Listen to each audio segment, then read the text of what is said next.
My husband, M24, and I, F21, had been together for 3 years when I started noticing something wasn't right.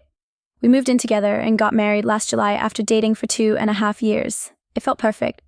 We built a life together, split chores in a way that worked for us, and even decided to elope because the idea of a big wedding didn't really suit us. We were happy, so we figured we'd throw a party to celebrate later. Then August came. My husband mentioned a new girl at work. At first, I didn't think much of it, but he started sharing bits of their conversations, and one day, he told me something that sounded blatantly sexual. I asked why he thought it was okay to talk to her like that, and he just shrugged and said, "She seems like she'd be a good friend."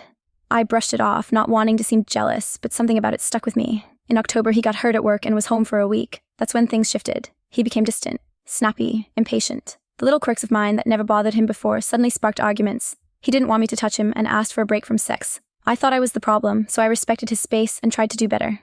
One day that week, I found bobby pins in our bed. I barely used them, but I assumed they were mine and forgot about it. When I mentioned it, though, he got defensive. "They're yours," he snapped. "Don't read into it."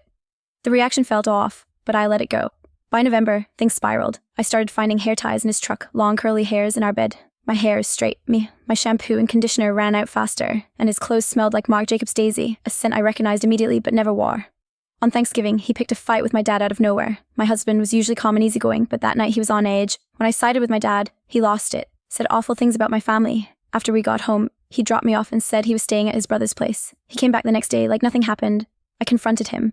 I laid out everything I'd found: the hair ties, the perfume, the earrings in his truck he claimed were his sister's. He denied everything, swore he wasn't cheating, and said I was overthinking. "I've just been hanging out with my sister more," he said, looking me in the eye. I wanted to believe him, so I did.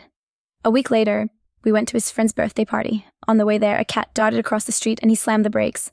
My purse spilled onto the floor, and as I picked everything up, I found a black lipstick. My stomach dropped. I don't wear black lipstick. No one in his family does either. I held onto it during the party, my chest burning with anxiety. On the way home, I threw the lipstick at him and demanded to know who she was. He started yelling, calling me crazy, flipping the situation on me like I was the villain.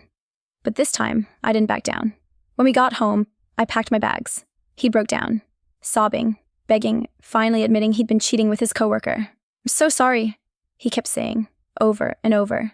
But the words didn't mean anything by then. I filed for divorce and moved back home. He's been calling at night, leaving gifts on my doorstep in my car at work. He says he regrets it, that he's changed, that losing me made him realize what he had. He keeps asking to talk, just once. And now I'm stuck wondering, do I give him that? Or do I let him live with the consequences of what he destroyed?